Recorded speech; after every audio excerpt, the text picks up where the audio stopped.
ನಾನು ನೀನು ಇಬ್ಬರು ಇಲ್ಲೇ ಇರೋಣ. ಜಾಗದಲ್ಲಿ ನಾನೇ ಇರ್ತೇನೆ. ನೀ ನನ್ನ ಕೆಳಗೆ ಎದುರು ಕೂತ್ಕೋ. ಯಾವುದು ರಗಳೆ ಅದು ಬೇಕು ಇದು ಬೇಕು ನಾ ಹೇಳಿ ಅದು ಯಾವುದಿಲ್ಲ, ಎಲ್ಲ ಹೇಳುವುದು ನಾನು. ನೀವು ಹುಂಗುಟ್ಟು ಅಷ್ಟೇ ಕೆಲಸ ಆದ್ರೆ ಒಪ್ಕೋ. ಒಂದು ಕೇಳು, ಆಕಸ್ಮಿಕವಾಗಿ ತ್ರಿಮೂರ್ತಿಗಳು ಒಪ್ಪಿದ್ರೆ ಎದುರು ಕೂತ್ಕೊಳ್ಬಹುದು. ಆದ್ರೆ ನಿನ್ನ ಉಪದ್ರ ಯಾರು ಸಹಿಸುದು ಮಾರಾಯ? ಇಲ್ಲ ಇಲ್ಲ, ಜಾಗ ಸಿಕ್ಕಿದ ಮೇಲೆ ನಾನು ಹಾಗೆ ಉಪದ್ರ ಕೊಡ್ತೀನಿ. ಸುಮ್ಮನೆ ಇರ್ತೇನೆ, ಸಾಮಾನ್ಯ ಅಲ್ಲ. ಯಾಕಂದ್ರೆ ನನಗೆ ಜಾಗದ್ದೇ ಕಿರಿಕಿರಿ ಬಿಟ್ರೆ ಒಂದು ಮೇಲೆ ಹೋದ್ಮೇಲೆಲ್ಲ ಏನ್ರಾಗ ನೀವು ಈ ಕಲ್ಪದಲ್ಲಿ ನಿನ್ನ ಗೆರೆ ನೆಟ್ಕೊಂಡ ಬಂದು ಕೂತ್ಕೊಂಡು ಬಿಟ್ಟೆ ಪಾಪಿ. ಯಾರಾದ್ರೂ ಮತ್ತೊಂದು 4 ಜನ ಗೊಟ್ಟಿ ಬರುವವರು ಇದ್ರೆ ನಿನ್ ವಿಳಾಸ ಇಲ್ಲದೆ ಹೋಗ್ತಿತ್ತು ಗೊತ್ತಾ ನಿನಗೆ? ಅದು ಅಲ್ಲವೇ ಅಲ್ಲ. ಒಂದು ಕೆಲಸ ಮಾಡು, ಕೇಳು ಹೇಳು. ವಿಳಾಸ ಇಲ್ಲದೆ ಹೋಗ್ತಿದ್ದೊಂದಿಲ್ಲ. ಹಾಗೆ ಆಗಾಗ ನೀವೆಲ್ಲ ಬಂದು ಕೊಡ್ತಾ ಇದ್ರಿ ಉಪದ್ರವನ್ನ. ಆದ್ರೂ ನಿಮ್ಮನ್ನ ಮೆಟ್ಟಿದ್ದೇವೆ ಅಂತಾದ್ರೆ ನಾವು ಗಟ್ಟಿ ವಿಳಾಸ ಇದ್ದ ಕಾರಣಕ್ಕೆ ನಿಮ್ಮನ್ನ ಮೆಟ್ಟಿಯಿಂದ ಕಳಿಸಿದ್ದು, ಗೊತ್ತಾಯ್ತಾ? ನೀವು ಮೆಟ್ಟಿದ್ದಲ್ಲ, ಮಾತಾಡ್ತಿದ್ದು. ನಾವು ಈ ಕಡೆ ತಲೆ ಹಾಕ್ಲಿಲ್ಲ. ನಮ್ಮದೇ ಸ್ವತಂತ್ರತೆಯೇ ಸಾಕು ನಮಗೆ. ಯಾರಾದ್ರೂ ಕೂತ್ಕೊಂಡು ಸಾಯಿಲಿ. ನಿನಗೇನಾಯ್ತು? ಹಾಳೂರಿಗೂ ಇದ್ದವಳೆ ಮುತ್ತ ಇದೆ, ನಿನಗೆ ಅವಕಾಶ ಸಿಕ್ಕೋಯ್ತು. ಅಲ್ಲವೇ ನಾನೇ ಇಲ್ಲಿದ್ದದ್ದಾದ್ರೆ ನಿನ್ನ ನೃತ್ಯ ಮಾಡ್ಲಿಕ್ಕೆ ಆಗ್ತಿದ್ದೆ ಗೊತ್ತಾ ನಿನಗೆ? ಒಂದ್ ತಿಳ್ಕೊ, ನಾನಿರುವ ತನಕ ಇನ್ನು ಮತ್ತೆ ನಿನಗೋದಿಲ್ಲ. ನಾನಿರುವ ತನಕ ಮತ್ತೆ ನಿನಗೋದಿಲ್ಲ. ಸುಮ್ಮನಿರ. ಹಾಗೆ ಹೇಳಿದವರೆಲ್ಲ ಕತೆ ಏನೇನು ಆಗಿ ಹೋಗಿದೆ. ಪ್ರಾರಂಭದಲ್ಲಿ ಎಲ್ಲರಿಗೂ ಹೇಳುವುದು ಹಾಗೆ, ನೀವಿರುವಲ್ಲಿವರೆಗೆ ಮತ್ತೆ ಬೇರೆ ಯಾರಿಗೂ ಅವಕಾಶ ಇಲ್ಲ ಅಂತ ಅವ್ರು ಹೇಳಿದ್ದಲ್ಲ. ಏನಾದ್ರೂ ಕೊಟ್ಟ ತ್ರಿಮೂರ್ತಿಗಳಿಗೂ ನಿಮಗೂ ವೈಮನಸ್ಸುಂಟಾಯಿತು, ನೀವಿರುವಾಗ ನಿಮ್ಮನ್ನು ತ್ಯಾಗದ ಬೀಸಡ್ ಬೇರೆಯವ್ರನ್ನ ತಂದು ಹಾಕ್ತಾರೆ. ಅದೆಲ್ಲ ನಾವು ಕಾಣದೇ ಇದ್ದದ್ದಲ್ಲ. ನಿನಗೇನು ಮಾಡಿದ್ರು ಇನ್ನು ಮಾಡ್ಲಿಕ್ಕೆ ಎಂಥದ್ದುಂಟು, ಎಲ್ಲ ಹೊಂಡಕ್ಕೆ ಹಾಕಿದ್ದೆ ಅವರು. ಹೇಳು, ಬಂದವ ನೀನು ಯಾರು? ಹೆಸರು ನಮ್ಮ ಊರು. ಬರುವರೇ ಕಾರಣ ಏನು ಸ್ಪಷ್ಟವಾಗಿದೆ. ಕೇಳಿರಬಹುದು ನೀನು. ಏನನ್ನ? ಅಲ್ಲ, ಈ ಹಿಂದೆ ಅನೇಕರು ಅಲ್ಲಿಂದಲೇ ಬಂದಿರಬಹುದು. ಶೋಣಿತಾ ನಗರ. ಅಯ್ಯೋ, ನಮಗೇನು ಹೊಸ್ತಲ್ಲ ಅದು. ಗೊತ್ತು ನನಗೆ. ಅಲ್ಲಿ ಹುಟ್ಟಿದ ಪ್ರತಿ ರಕ್ಕಸರು ನೇರವಾಗಿ ದೇವಲೋಕದ ಮೇಲೆ ದಾಳಿ ಮಾಡುವವರು. ಅದು ಹೆಸರೇ ಶೋಣಿತ. ಹೌದು, ರಕ್ತದಿಂದಲೇ ತುಂಬಿದ್ದು. ಯಾವಾಗಲೂ ಹಾಗೆ. ವರ್ತಮಾನ ಕಾಲದ ಶೋಣಿತಾಪುರದ ರಕ್ಕಸಾನ್ವಯಕ್ಕೆ ಸರ್ವಾಧಿಕಾರಿಯಾಗಿ ವಿಜೃಂಭಿಸುತ್ತಾ ಇರುವವ ತಮಾಸುರ ಅಂದರೆ ನಾನು. ಓ, ಕತ್ತಲು ನೀನೇ? ನಾನೇ ಕತ್ತಲು. ಆದ್ರೆ ಒಂದು ವಿಶೇಷತೆ ಇದೆ. ಏನು? ಕೇವಲ ನಾನು ಮಾತ್ರ ಕತ್ತಲಲ್ಲ, ನನ್ನ ವಿರೋಧಿಗಳ ಬದುಕನ್ನೇ ಕತ್ತಲಾಗಿಸುವ ಕತ್ತಲು ನಾನು. ಹಾಗೆ ಜೀವಮಾನ. ಯಾರಪ್ಪ ನಿನ್ನ ವಿರೋಧಿಗಳು? ನೀನೆ. ನಾವೇ ನಿಮ್ಮ ತಲೆ ಮೇಲೆ ಕಲ್ಲು ಹಾಕಿದ್ದೇವೆ. ನಮಗೆ ಕಲ್ಲು ಹಾಕಿದವರು ಮಾತ್ರ ವಿರೋಧಿಗಳಲ್ಲ, ಹಳೆಯವರಿಗೆಲ್ಲ ಕಲ್ಲು ಹಾಕಿದವರು ವಿರೋಧಿಗಳೇ. ನಿನ್ನಿಂದ ನಮಗಾದದ್ದು ಅನ್ಯಾಯ. ಎಂತ? ನನಗನ್ಯಾಯ ಆಗಿದೆ ಅಂತಲ್ಲ, ನಮ್ಮ ರಕ್ಕಸ ಪರಂಪರೆಗೆ ಅನ್ಯಾಯ ಆಗಿದೆ. ಅನ್ಯಾಯ ಖಂಡಿತ. ನಾವೇನು ಮಾಡಿದ್ದೇವೆ ಮಾರಾಯ? ದೇವಲೋಕದ ಅಧಿಕಾರ ಸಹಜವಾಗಿ ಸಿಕ್ಕಬೇಕಾದದ್ದು, ದಕ್ಕಬೇಕಾದದ್ದು ರಕ್ಕಸರಾದಂಥ ನಮಗೆ. ಆದರೆ ನಮ್ಮವರಿಗೆ ಮೋಸ ಮಾಡಿ ಅಮೃತಪಾನ ಮಾಡಿ ದೇವಲೋಕವನ್ನು ವಶಪಡಿಸಿಕೊಂಡು ಇಲ್ಲಿಯ ಸುಖೋಪಭೋಗಗಳನ್ನು ಅನುಭವಿಸುತ್ತಾ ಇರುವವರು ನೀವು. ಬಂದಂಥ ಅನೇಕ ರಕ್ಕಸರನ್ನು ಮೋಸದಿಂದ ವಂಚಿಸಿ ಅವರನ್ನು ಕೊಂದು ಮುಗಿಸಿದ್ದೀರಿ. ಇದೆಲ್ಲವನ್ನು ತಿಳಿದು ಸಂಗ್ರಹಿಸಿ ಈಗ ನಾನೇ ಬಂದಿದ್ದೇನೆ. ಹೇ, ಓ, ನನಗೂ ನಿನಗೂ ನಡೆಯುವ ಕದನ ಕೋಲಾಹಲದಲ್ಲಿ ನಿನ್ನನ್ನ ಸಾಕಿದು, ನಿನ್ನನ್ನ ಕೊಂದು ದೇವಾನು ದೇವತೆಗಳನ್ನೆಲ್ಲ ಒದ್ದೋಡಿಸಿ ಈ ಸುರಲೋಕದ ಗದ್ದುಗೆಯನ್ನು ನಾನು ಏರ್ತೇನೆ. ಆದ್ದರಿಂದ ಸಾಯುವುದಕ್ಕೆ ಸಿದ್ಧನಾಗಬೇಡ. ಸುಮ್ಮನೆ ಪೆಟ್ಟು ತಿಂದು ನೋವು ಅನುಭವಿಸಬೇಡ. ಗದ್ದುಗೆಯನ್ನ ಬಿಡು. ತಮಾಸುರ ನೀನು. ನಾನೇ ಬೇಕಾಗಿದ್ದು ಗದ್ದುಗೆ. ಅದೇನು ಸಂತೆಯ ಸರ್ಕಲ್, ಗೊತ್ತಾಯ್ತಾ? ಸಂತೆಯ ಸರಕೆ ಆದ್ರೆ ಕ್ರಯ ಎಷ್ಟು ಅಂತ ಕೇಳಿ ತಗೊಂಡು ಹೋಗ್ತೀನಿ. ಇನ್ನು ಕೇಳೋರಿಗೆಲ್ಲ ಕೊಡ್ಲಿಕ್ಕೆ ಇದ್ದಿದ್ದು ಅಲ್ಲ, ಗೊತ್ತಾಯ್ತು? ಹಾಗಾಗಿ ಅಧಿಕಾರವಾಣಿಯಿಂದ ಕೇಳಲಿಕ್ಕೆ ಬಂದಿದ್ದೇನೆ. ಅದನ್ನು ಪಡೆಯುವಾಗ ನಾವು ಮಾಡಿದ್ದೇನೆ, ಅದ್ರ ಬಗ್ಗೆ ಯೋಚನೆ ಮಾಡುವುದು. ಮೊದಲಾಗಿ ನಿನ್ನ ಆಕ್ಷೇಪ ನಮಗೆ ಸೇರಬೇಕಾಗಿದ್ದು ಯಾವ ನೆಲೆಯಲ್ಲಿ ನನಗೆ ಗೊತ್ತಿಲ್ಲಪ್ಪ. ಯಾಕೆಂದ್ರೆ ನಮ್ಮ ತಂದೆಯೂ ಒಬ್ಬನೇ, ನಿಮ್ಮ ತಂದೆಯು ಒಬ್ಬನೇ, ತಾಯಿ ಮಾತ್ರ ಬೇರೆ ಬೇರೆ. ಹಾಗಾದ್ರೆ ಬೇರೆ ಬೇರೆ ತಾಯಿಯಲ್ಲಿ ಹುಟ್ಟಿದವರಾದರೂ ನಮಗೆ ತಂದೆ ಗುಣ ಬಂತು, ನಿಮಗೆ ಯಾಕೆ ಗುಣ ಬಂತು ಅಂತ ನನಗೆ ಅರ್ಥ ಆಗ್ತಾ ಇಲ್ಲ. ಮತ್ತೆ ಹೇಳ್ತೀಯ ನಮಗೆ ಸೇರಬೇಕಾಗಿದ್ದು ಪಿತ್ರಾರ್ಜಿತ ಆದರೆ ನಿಮಗೆ ಪಾಲು ಕೊಡಬೇಕು. ನಾವು ಈ ಸ್ವರ್ಗ ಗದ್ದುಗೆ ಹೇಳೋದು ಪಿತ್ರಾರ್ಜಿತ ಅಲ್ಲ, ಇದು ಸ್ವಯಾರ್ಜಿತ. ಹೇಗೆ ಪಡೆದಿದ್ದು? ಶತಮಖವನ್ನ ಮಾಡುವ ಮುಖೇನವಾಗಿ ಇದನ್ನ ಮಮ, ನನ್ನದೆಲ್ಲವನ್ನ ಹೋಮಿಸಿಕೊಂಡಿದ್ದೇನೆ. ನಾನೇನೂ ಅಲ್ಲ, ನನ್ನಲ್ಲಿ ಏನೂ ಇಲ್ಲ, ಇದೆಲ್ಲವೂ ನಿನ್ನದು ಎಂಬುದಾಗಿ ಹೋಮಿಸಿಕೊಂಡು 100 ಅಶ್ವಮೇಧವನ್ನ ಮಾಡಿ ಆಮೇಲೆ ತ್ರಿಮೂರ್ತಿಗಳ ಕರುಣೆಗೆ ಪಾತ್ರನಾಗಿ ಈ ಗದ್ದುಗೆ ಏರಿದವನ. ಹಾಗಾಗಿ ನನಗೂ ಶಾಶ್ವತ ಅಲ್ಲ, ನಾಳೆ ನಿನಗೂ ಸಿಗಬಹುದು ಮಾತ್ರ. ಅಷ್ಟರವರೆಗೆ ಕಾಯುವುದಕ್ಕಾಗುವುದಿಲ್ಲ. ನೀವೊಂದು ಕೆಲಸ ಮಾಡು. ಏನು ಮಾಡಬೇಕು? ನೀನು ಶತಮಖ ಮಾಡು, ನಾನೇನು ಬೇಡ ಅಂತ ಹೇಳುವುದಿಲ್ಲ. ಹಾಗೆ ಮಾಡಿದ್ರೆ ನನಗೂ ನಿನಗೂ ಏನು ವ್ಯತ್ಯಾಸ ಆದಾಗ? ವ್ಯತ್ಯಾಸ ಬೇಕು ಅಂತಲ್ಲ, ಈ ಪೀಠ ಬೇಕು ಅದೇ ನಿಯಮ. ನೋಡೋಣ ಅದು ಯಾಕೆ ಆಗುವುದಿಲ್ಲ ಅಂತ. ಯಾಕೆ ಆಗುವುದಿಲ್ಲ ಕೇಳ್ತೀಯ? ಈ ಹಿಂದೆ ಅದೆಷ್ಟೋ ಶುಂಭನೋ ನಿಶುಂಭನೋ ಎಂತೆಂಥವರೆಲ್ಲ ಬಂದವರಿದ್ದಾರೆ. ಅವರೆಲ್ಲ ವರಬಲಾನ್ವಿತರಾದರು, ಆದರೂ ದೇವಗದ್ದುಗೆಯನ್ನು ಆಳ್ಲಿಕ್ಕಾಗಲಿಲ್ಲ. ಪಡೆದು ಒಂದು ಪಕ್ಷವೋ 2 ಪಕ್ಷವೋ ಪಡಿಬೋದು ಅಷ್ಟೇ, ಬೇಡ 1-2 ಮಾಸ ಪಡಿಬೋದು ಅಷ್ಟೇ. ಶಾಶ್ವತವಾಗಿ ಆ ಗದ್ದುಗೆಯನ್ನು ವಶ ಮಾಡಿಕೊಳ್ಳಿಕ್ಕೆ ಆಗುವುದೇ ಇಲ್ಲ. ಯಾಕಾಗಲಿಲ್ಲ? ಶತಮಖವನ್ನ ಮಾಡಲಿಲ್ಲ. ಅದಕ್ಕೆ ನಾನು ಶಾಶ್ವತ ಅಲ್ಲ.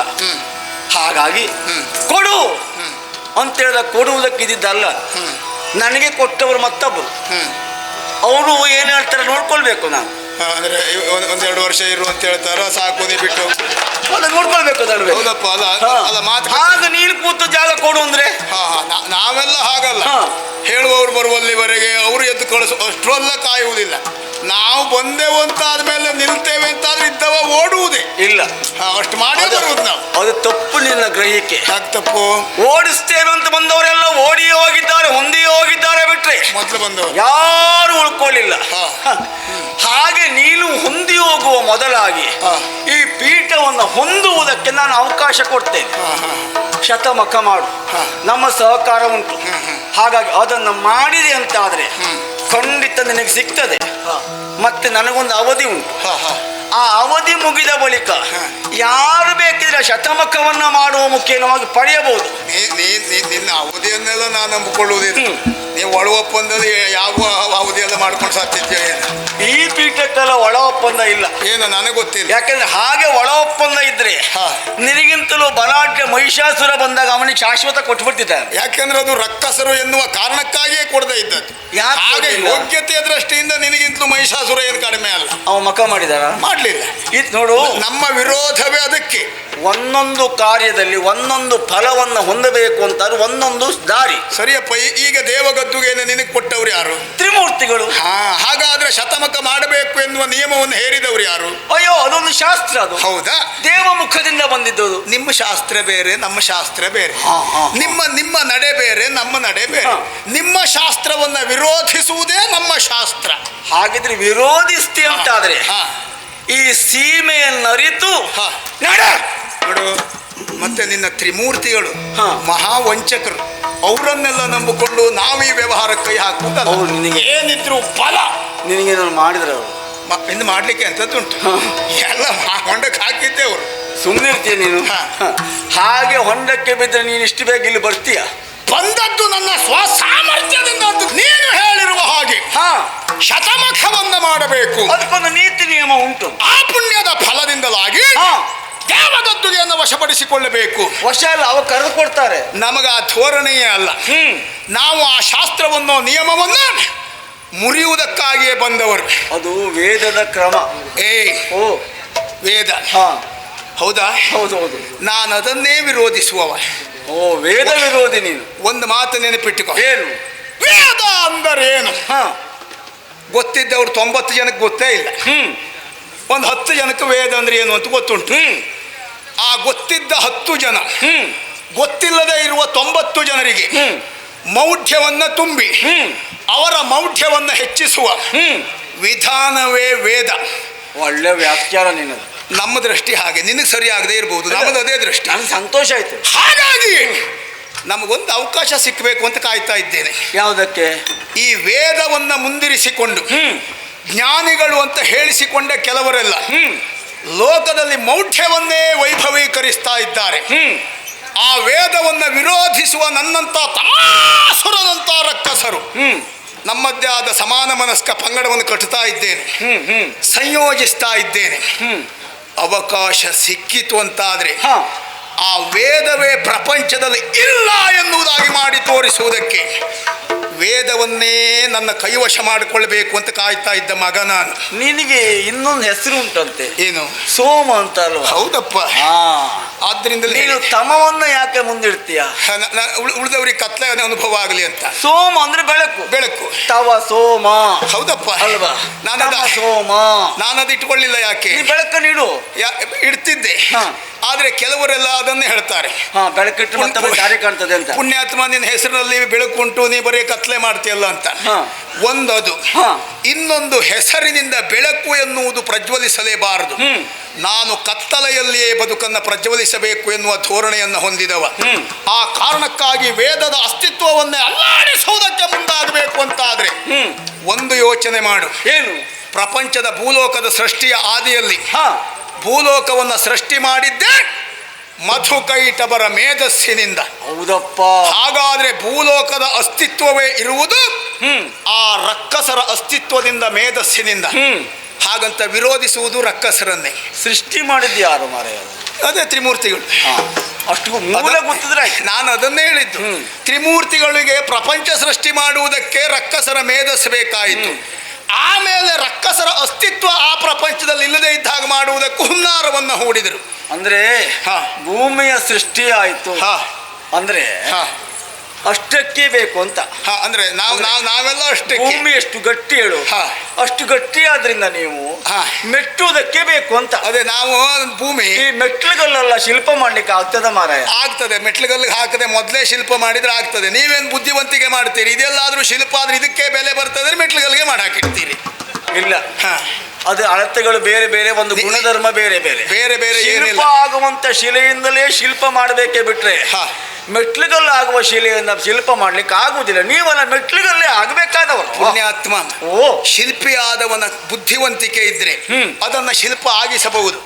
ಕೆಲವು ಬಾರಿ ಶಿಲ್ಪಿಯಾದವ ಯಾವುದೋ ದುರಾಗ್ರಹದಿಂದ ಶಿಲ್ಪವಾಗಿಸದೆ ಅದನ್ನ ಮೆಟ್ಟಿಲಗಲ್ಲೇ ಮಾಡಿದ ಅಂತಾದ್ರೆ ಆಗ ಆ ಶಿಲ್ಪದ ಬೆಲೆ ಹಾಳಾಗಿ ಹೋಗುವುದು.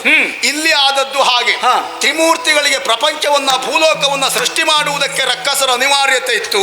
ಹಾಗಾಗಿ ಮಧುಕೈಟಬರ ಮೇಧಸ್ಸಿನಿಂದ ಪ್ರಪಂಚವನ್ನ ಸೃಷ್ಟಿ ಮಾಡಿದ್ರು. ಇಲ್ಲಿಯೂ ಅಷ್ಟೇ. ಈ ದೇವಗದ್ದುಗೆಗೆ ದೇವೇಂದ್ರನೇ ಅನಿವಾರ್ಯ ಅಲ್ಲವೇ ಅಲ್ಲ? ನಾನು ಅನಿವಾರ್ಯ ಅಲ್ಲಪ್ಪ. ನೀ ಹೋದ್ರೆ ಮತ್ತೊಬ್ಬ ಬರ್ತಾನೆ ಬಿಡು. ಅದು ಹಾಗೆ. ಅದು ಹಾಗಾಗಿ ನಾವು ಬರುವಾಗ ಶತಮಕ ಮಾಡುವುದೇ. ಶತಮಕ ಅಲ್ಲ, ಉಳಿದ ನಿನ್ನ ಹಾಗೆ ದೇವತೆಗಳೇ ಯಾರಾದ್ರೂ ಏರುವ ಮನಸ್ಸು ಮಾಡಿದ್ರೆ ಅವರು 100 ಯಾಗ ಮಾಡಬೇಕಾದೀತು. ನಾನು ಹಾಗಲ್ಲ. ಶತಯಾಗವನ್ನ ವಿರೋಧಿಸಿ ನನ್ನ ಬಲದಿಂದಲಾಗಿಯೇ ನಾನು ಆ ದೇವಗದ್ದುಗೆಯನ್ನು ಪಡೆದುಕೊಳ್ತೇನೆ. ಇಲ್ಲಿಯವರೆಗೆ ಬಲದಿಂದಲೇ ಗೆದ್ದಿರುವ ನನಗೆ ಈ ದೇವಗದ್ದುಗೆ ಬಲದಿಂದ ಪಡೆದುಕೊಳ್ಳುವುದು ಕಷ್ಟ ಸಾಧ್ಯ ಅಲ್ಲ. ಮರ್ಯಾದೆಯಿಂದ ಕೊಡ್ತೀಯಾ? ಆವಿಷ್ಯ ತೀರಿಯ ನೀನು ಇಲ್ಲಿ ಬಂದವ. ಬಹುಶಃ ಮಿತಿ ಮೀರಿ ನೀನು ವರ್ತನೆ ಮಾಡ್ತೀಯ ಅಂತಾದ್ರೆ ನಿನಗೆ ಗತಿ ಕಾಣಿಸುವುದಕ್ಕೆ ನಾನಿದ್ದವ. ಹಾಗಾದ್ರೆ ಯಾವ ಗತಿ? ಯಾವ ಗತಿ ಅದನ್ನು ಹೇಳಬಾರದು.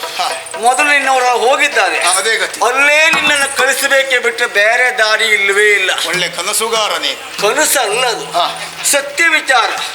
ನೋಡು, ಇನ್ನೂ ನಿನಗೆ ನಾ ಹೇಳ್ತೇನೆ. ಇನ್ನು?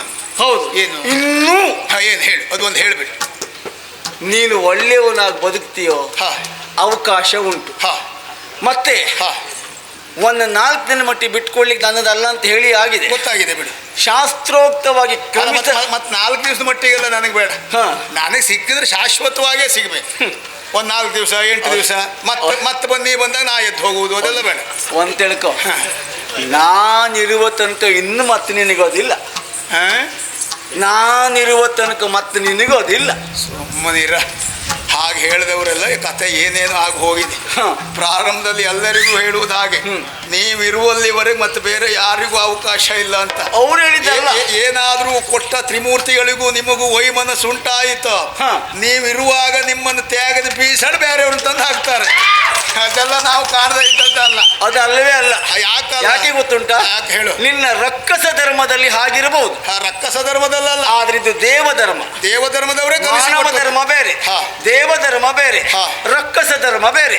ಹಾಗಾದ್ರೆ ದೇವಧರ್ಮದ ಪ್ರಕಾರವಾಗಿ ಶಾಸ್ತ್ರಾನುರೀತ್ಯ ಅದು ಹಾಗಲ್ಲ, ಆಗುವುದಿಲ್ಲ. ಅದು ನಿನಗೆ ಅರ್ಥ ಮಾಡ್ಲಿಕ್ಕೆ ನನಗೆ ಕಷ್ಟ. ಏನ್ ಮಾಡುದು? ಈ ಕಲ್ಪದಲ್ಲಿ ನಿನ್ನ ಗೆರೆ ನೆಟ್ಟುಕೊಂಡ ಬಂದು ಕೂತ್ಕೊಂಡ್ ಬಿಟ್ಟೆ ಪಾಪಿ. ಯಾರಾದ್ರೂ ಮತ್ತೊಂದು 4 ಜನ ಗೊಟ್ಟಿ ಬರುವವರು ಇದ್ರೆ ನಿನ್ ವಿಳಾಸ ಇಲ್ಲದೆ ಹೋಗ್ತಿತ್ತು, ಗೊತ್ತಾ ನಿನಗೆ? ಅದು ಅಲ್ಲವೇ ಅಲ್ಲ. ಒಂದು ಕೆಲಸ ಮಾಡು, ಕೇಳು ಹೇಳು. ವಿಳಾಸ ಇಲ್ಲದೆ ಹೋಗ್ತಿದ್ದೊಂದಿಲ್ಲ. ಹಾಗೆ ಆಗಾಗ ನೀವೆಲ್ಲ ಬಂದು ಕೊಡ್ತಾ ಇದ್ರಿ ಉಪದ್ರವನ್ನ. ಆದ್ರೂ ನಿಮ್ಮನ್ನ ಮೆಟ್ಟಿದ್ದೇವೆ ಅಂತಾದ್ರೆ ನಾವು ಗಟ್ಟಿ ವಿಳಾಸ ಇದ್ದ ಕಾರಣಕ್ಕೆ ನಿಮ್ಮನ್ನ ಮೆಟ್ಟಿಯಿಂದ ಕಳಿಸಿದ್ದು, ಗೊತ್ತಾಯ್ತಾ? ನೀವು ಮೆಟ್ಟಿದ್ದಲ್ಲ, ಮಾತಾಡ್ತಿದ್ದು. ನಾವು ಈ ಕಡೆ ತಲೆ ಹಾಕ್ಲಿಲ್ಲ. ನಮ್ಮದೇ ಸ್ವತಂತ್ರತೆಯೇ ಸಾಕು, ನಮಗೆ ಯಾರಾದ್ರೂ ಕೂತ್ಕೊಂಡು ಸಾಯಿಲಿ. ನಿನಗೇನಾಯ್ತು? ಹಾಳೂರಿಗೂ ಇದ್ದವಳೆ ಮುತ್ತ ಇದೆ, ನಿನಗೆ ಅವಕಾಶ ಸಿಕ್ಕೋಯ್ತು. ಅಲ್ಲವೇ ನಾನೇ ಇಲ್ಲಿದ್ದದ್ದಾದ್ರೆ ನಿನ್ನನ್ನು ನೃತ್ಯ ಮಾಡ್ಲಿಕ್ಕೆ ಆಗ್ತಿದ್ದೆ, ಗೊತ್ತಾ ನಿನಗೆ? ಹೇಳು. ಏನು? ಅದು ನಿನ್ನ ತಿಳುವಳಿಕೆಯ ಬಡತನ ಅಷ್ಟೇ. ಯಾಕೆ ಹೇಳು? ಯಾಕಂದ್ರೆ ನಿನ್ನನ್ನು ಕುಳಿಸಬಹುದಿತ್ತು, ಅಲ್ಲ ಅಂತಲ್ಲ. ಸ್ವಲ್ಪ ಕಷ್ಟ ಆಗ್ಬಹುದು. ಕೇಳು, ತ್ರಿಮೂರ್ತಿಗಳಿಗೆ ನಮ್ಮನ್ನ ಸ್ವಲ್ಪ ನೋಡ್ಕೊಳ್ಳಿಕ್ಕೆ ಕಷ್ಟ. ನಿಮ್ಮನ್ನ ಕುಳ್ಳಿರಿಸಿದ್ರೆ ನಾಳೆ ತ್ರಿಮೂರ್ತಿಗಳನ್ನ ಕೆಳಗಿರಿಸ್ತೇನೆ ಅಂತ ದುರುಳ ಹೆಡ್ಡ. ಹಾಗಾಗಿ ನೀ ಬೇಡ, ನೀವು ಬಂದು ನಮಗೂ ಕಷ್ಟ ಅಂತ ನಿನ್ನ ದೂರ ಮಾಡಿದ್ರೆ ಬಿಟ್ರೆ ಮತ್ತೆ ಅಂತ ಅಲ್ಲ. ಹೆಡ್ಡ ನನ್ನ ಬಗ್ಗೆ ಏನೂ ಗೊತ್ತಿಲ್ಲ. ಏನು? ನಾ ಕೂತ್ಕೊಂಡ್ರೆ ತ್ರಿಮೂರ್ತಿಗಳನ್ನ ಏನ್ ಮಾಡ್ತಿದ್ದೆ? ಅವರನ್ನು ಕೆಳಗಿಳಿಸ್ತಿದ್ದೆ ನೀನು. ದೇವರನ್ನೇ ಕೆಳಗಿಳಿಸುವುದಿಲ್ಲ, ಅವ್ರು ಓಡಿಸ್ತಿದ್ದೆ, ನಾನೇ ಇರ್ತಿದ್ದೆ ಅಲ್ಲಿ. ಅದೇ ಗೊತ್ತಾಗಿ ತ್ರಿಮೂರ್ತಿಗಳು ನಿಮ್ಗೆ ಕರೀಲಿಲ್ಲ. ಹಾಗಾಗಿ ಒಂದು ಕೆಲಸ ಮಾಡೋಣ. ಯಾಕೋ ನಿನ್ನನ್ನು ನೋಡಿದ್ರೆ ನನಗೂ ನಿನ್ನನ್ನು ತೀರ ಬಿಟ್ಟುಕೊಡ್ಲಿಕ್ಕೆ ಮನಸ್ಸು ಬರುವುದಿಲ್ಲ. ಒಂದ್ ಸಣ್ಣ ಹೊಂದಾಣಿಕೆ ಮಾಡ್ಕೊಳ್ಳೋಣ. ಹೊಂದಾಣಿಕೆ ಯಾಕೆ ಗೊತ್ತುಂಟೆ? ಒಂದೇ ತಂದೆಯ ಮಕ್ಕಳಾದ್ರೆ ಹೊಂದಾಣಿಕೆ ಒಳ್ಳೆದು. ಹೇಳು. ಮತ್ತೆ ಏನಿದ್ರು ದಿಕ್ಕು ಒಂದೇ ನಮಗೆ. ಹಾಗಾಗಿ ಒಂದು ಹೊಂದಾಣಿಕೆ ಮಾಡ್ಕೊಳ್ಳೋಣ.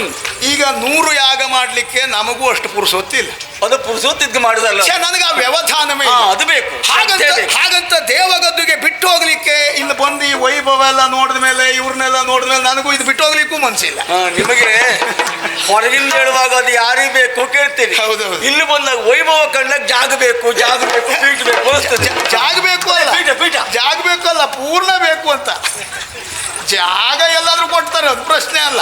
ಆಗ ನೀವು ಪೂರ್ಣ ಬೇಕು ಅಂತ ಬಯಸಿದ್ರೆ ನಮ್ಮ ಅಷ್ಟದಿಕ್ಪಾಲಕರು ಯಾರು ನಿನ್ನ ಬಿಡುದಿಲ್ಲ. ಬಿಡು ಅವರಿಗೆಲ್ಲ ಗೊತ್ತುಂಟ, ಬಿಡು.